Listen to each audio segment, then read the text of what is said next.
Mari kita berdoa. Bapa dalam surga, terima kasih kalau pada kesempatan pagi hari ini Engkau mengumpulkan setiap kami anak-anak-Mu untuk memuji menyembah Tuhan, menyenangkan hati-Mu, berdoa, mencari wajah Tuhan, dan juga sebentar kami akan bersama-sama belajar sebagian dari firman Tuhan. Firman-Mu Tuhan adalah pelita bagi kaki kami dan terang bagi jalan kami. Saat kami dengar firman Tuhan, kami percaya, kami pegang sungguh-sungguh firman-Mu Tuhan. Kami percaya jalan-jalan kami tidak lagi dalam kegelapan, tapi diterangi oleh cahaya firman-Mu. Berkati setiap kami Tuhan, urapi kami dalam nama Tuhan Yesus. Haleluya. Amin. Shalom Bapak Ibu Saudara, selamat pagi. Pada kesempatan di Morning Call hari ini, kita akan belajar mengenai perjalanan iman. Sebelum masuk dalam firman Tuhan, izinkan saya cerita ada satu kejadian yang kami alami bersama-sama. Nah, karena rumah kami itu dekat dengan satu bisa dibilang pangkalan bus sementara. Jadi dari komplek rumah kami ada banyak bus-bus yang berjalan ke arah daerah kota. Nah, anak-anak kami, ada 3 orang anak kami, itu setiap kali melihat bus itu mereka sangat excited. Mereka itu sangat, wah bus. Akhirnya saya dan istri putuskan, wah sepertinya menarik juga nih kalau kita bawa anak-anak untuk naik bus dari komplek rumah kami ke kota. Ya, perjalanannya lumayan Bapak Ibu, mungkin sekitar setengah jam sampai 45 menit. Nah, jadi anak-anak kami pada hari yang sudah kami tentukan sangat excited. Pagi hari itu kami sama-sama datang ke pangkalan bus itu, kami bayar tiketnya dan kami duduk di bus itu. Nah, awalnya anak-anak itu excited. Wah, seru ya naik bus. Sampai satu titik Bapak Ibu. Karena perjalanannya lumayan lama, anak-anak kami bosen. Dan ketika bosen, mereka mulai gelisah. Mereka mulai gak tahu mau ngapain. Dan saya sama istri saya pun, karena kami gak mempersiapkan untuk perjalanan yang cukup lama ini, jadi kami hanya memaksakan supaya anak-anak kami tenang. Di tengah-tengah semakin banyak orang yang naik ke bus ini, Pak Ibu. Nah, jadi yang ingin kita renungkan pagi hari ini, perjalanan kita iring Tuhan Yesus pun kira-kira seperti ini Bapak Ibu. Perjalanan iman kita itu, kita kadang-kadang berpikir, oh saya mau percaya Tuhan, oh saya mau terima Tuhan Yesus, karena kalau saya terima Tuhan Yesus, saya mati masuk surga. Nah, masalahnya dari titik seseorang menerima Tuhan sampai dia dipanggil pulang itu, kita nggak tahu berapa panjangnya. Dan seringkali itu adalah jangka waktu yang panjang, perjalanannya lama. Jadi, pagi hari ini kita akan belajar bagaimana perjalanan iman kita jalani dengan baik, dengan tanpa keluhan, dengan tipsnya mungkin satu Bapak Ibu. Sama seperti ketika kalau kami membawa anak-anak kami untuk keluar kota, saya dengan istri pasti menyiapkan setidaknya 2 hal. Yang pertama itu bekal, snack, bawa makanan ringan, bawa cemilan, dan juga seringkali kami bawa bantal, bawa selimut yang menjadi kesayangan anak-anak, sehingga ketika perjalanan panjang sekalipun mereka bisa menikmatinya. Ayo kita belajar sama-sama bagaimana perjalanan iman kita supaya bisa kita nikmati. Saya kasih dengan 4 singkatan kata iman, I-M-A-N. Yang pertama, ikuti. Yang pertama, dalam perjalanan iman kita perlu mengikuti siapa.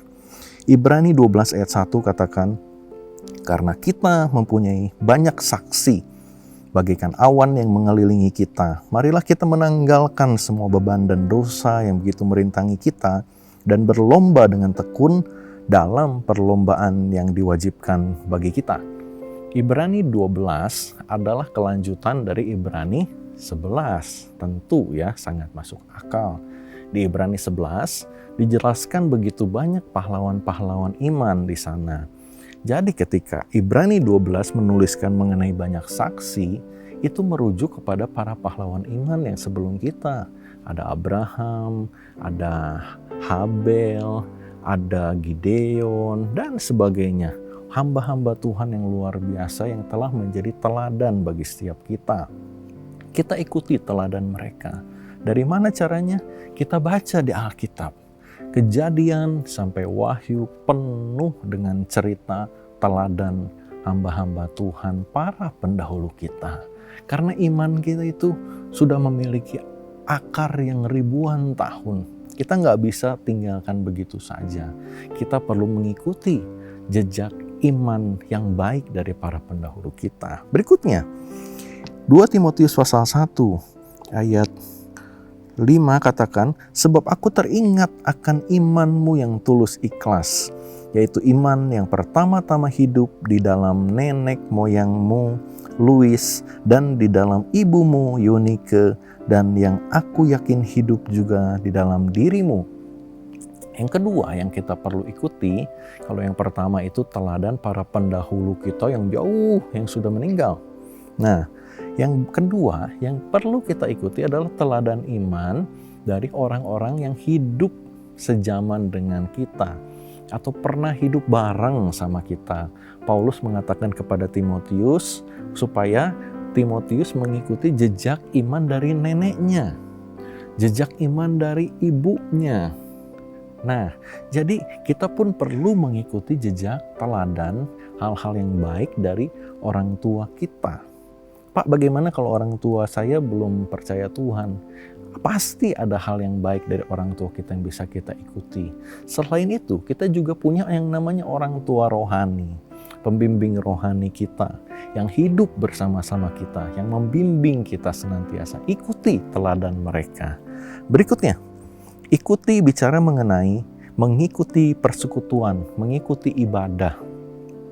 Kisah Para Rasul pasal 2 ayat 42 katakan, mereka, murid-murid Tuhan, orang-orang yang percaya kepada Tuhan Yesus, bertekun dalam pengajaran rasul-rasul dan dalam persekutuan.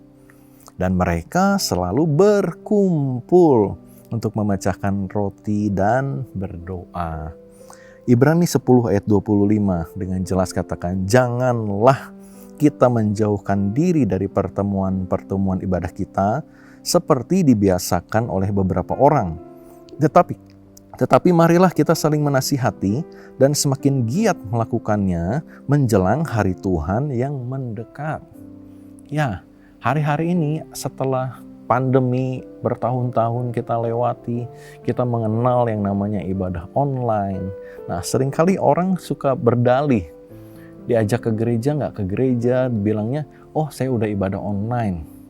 Ibadah online ini seperti apa? Kalau misalnya kita konfirmasi, oh lihat YouTube, buka YouTube, oh iya, lihat YouTube-nya di mana? Oh di handphone saya, oh di handphone. Oh kalau lihat handphone lagi lihat ibadah di YouTube, kalau ada notifikasi, ada pesan WhatsApp masuk gimana? Oh dibuka dulu, terus ibadahnya dilanjutin. Kan bisa di pause dulu ya ibadah kalau di YouTube ya, betul ya Bapak Ibu ya. Nah, itulah firman Tuhan katakan dengan jelas.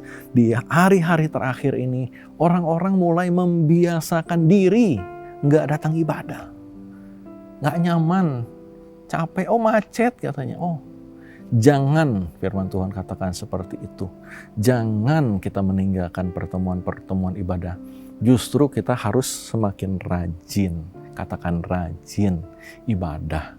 Salah satu ibadah, ya, memang secara online seperti ibadah morning call ini. Tetapi jangan ibadah online ini menggantikan ibadah yang harus kita berkumpul bersama-sama dengan saudara seiman, Bapak Ibu.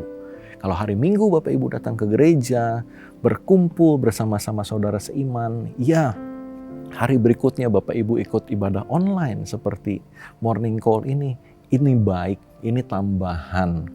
Ibadah online bukan untuk menggantikan ibadah yang onsite atau ketemu tatap muka.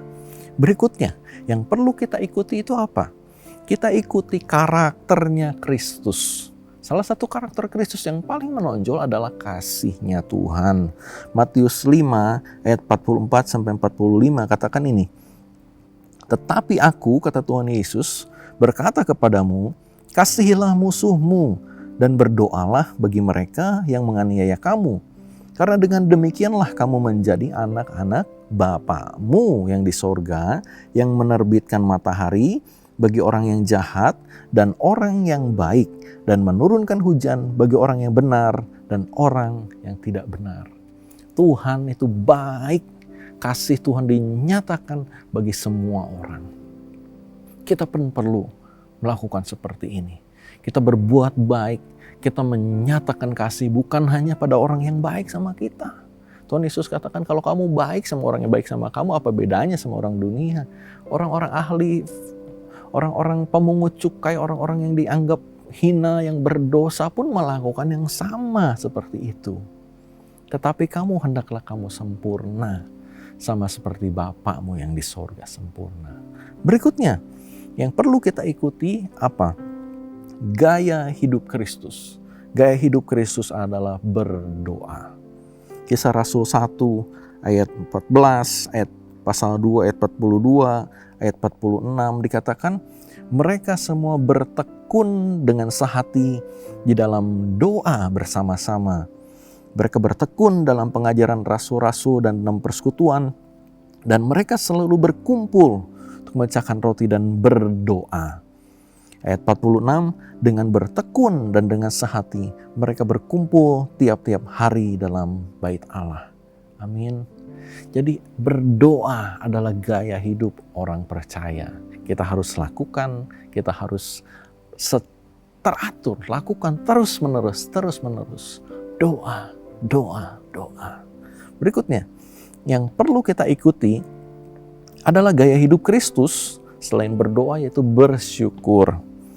1 Tesalonika 5 ayat 18 katakan, mengucap syukurlah dalam segala hal, sebab itulah yang dikehendaki Allah dalam Kristus Yesus bagi kamu.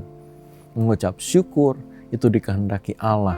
Dengan kata lain, mengucap syukur adalah kehendak Allah. Jadi Pak, kalau misalnya saya mengalami hal yang tidak baik gimana? Mengucap syukur. Nah, cuma jangan salah nangkep Bapak Ibu ya. Kita nggak mengucap syukur karena hal buruk datang sama kita, tetapi kita mengucap syukur karena dalam hal yang buruk ini pun Tuhan senantiasa menyertai kita. Tuhan memberi kita kekuatan. Contoh, misalnya kita sakit. Kita bisa sakit ya Bapak Ibu ya, karena kita hidup di dalam dunia yang sudah berdosa. Suatu saat kita sakit. Nah, ketika kita sakit kita bersyukur? Enggak, bersyukur Tuhan, aku bersyukur karena aku sakit. Enggak.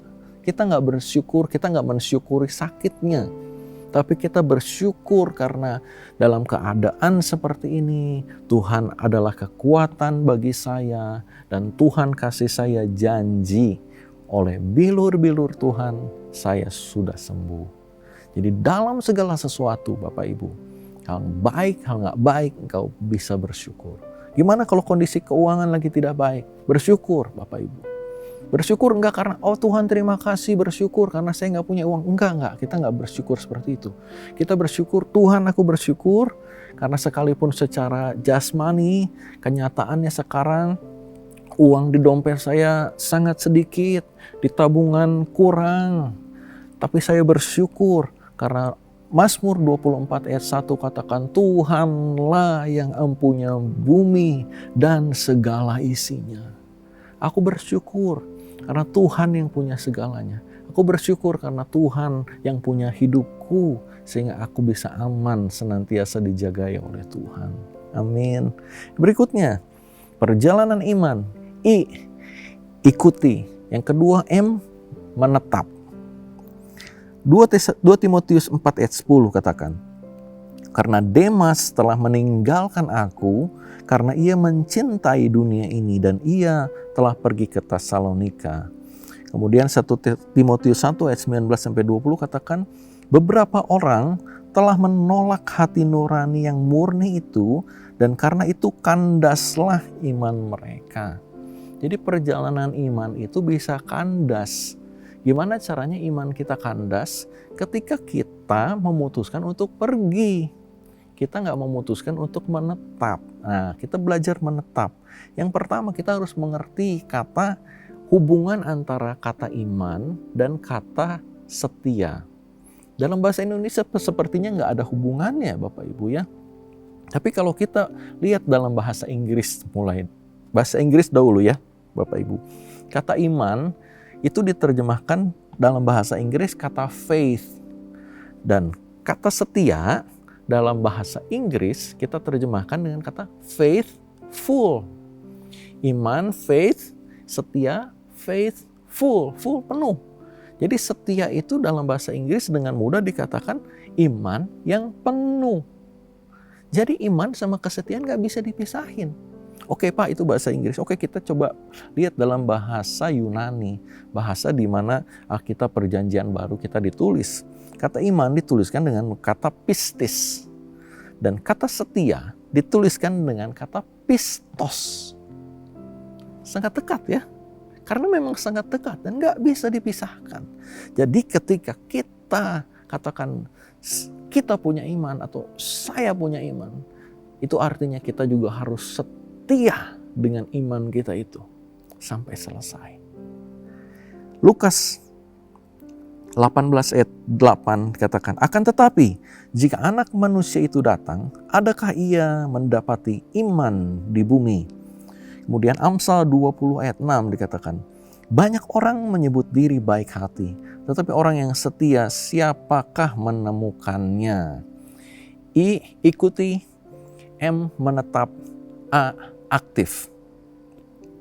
Kita lihat di dalam Markus 10 ayat 46 sampai 52. Sini katakan, lalu tibalah Yesus dan murid-muridnya di Yerikho.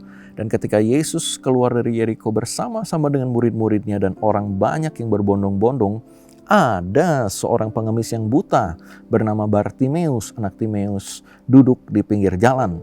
Ketika didengarnya bahwa itu adalah Yesus orang Nazaret, mulailah ia berseru, Yesus anak Daud, kasihanilah aku. Banyak orang menegurnya supaya diam, namun semakin keras ia berseru, anak Daud, kasihanilah aku. Kemudian kita lihat di ayat 49, lalu Yesus berhenti dan berkata, panggillah dia. Mereka memanggil orang buta itu dan berkata kepadanya, kuatkan hatimu, berdirilah, ia memanggil engkau. Lalu ia menanggalkan jubahnya, ia segera berdiri dan pergi mendapatkan Yesus. Tanya Yesus kepadanya, apa yang kau kehendaki supaya aku perbuat bagimu? Jawab orang buta itu, Rabuni, supaya aku dapat melihat.